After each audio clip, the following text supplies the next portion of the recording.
Seguimos aquí y los carros siguen para adelante. Ay, Virgen Santo. Me llega el agua ya, mira. Torrential rains overnight have triggered widespread flooding across many parts of the island, causing major disruptions from the north coast to the central mountains.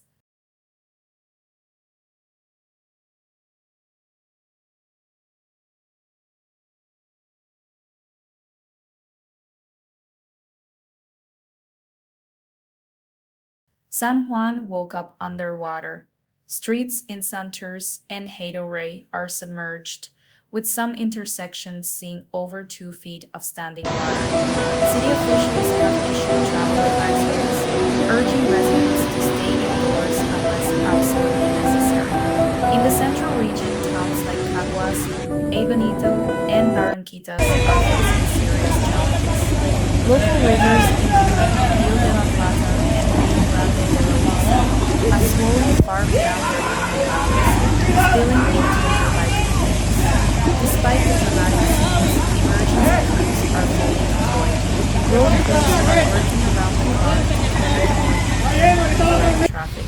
Shelters have been opened in multiple municipalities to assist residents whose homes have been affected by the rising waters. Neighbors are helping neighbors. Volunteers are delivering food, water, and dry clothing to families in need. Communities across the island are coming together, turning hardship into acts of kindness and hope. Meanwhile, officials from Prepa and Prasa are assessing damage to electrical and water systems. Several areas have reported localized blackouts and interruptions to water service, but restoration efforts are already underway.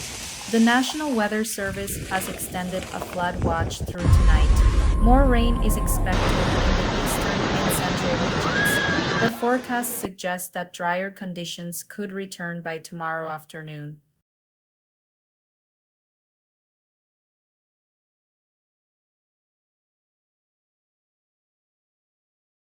Authorities are urging everyone to remain alert, avoid flooded roadways, and monitor official updates.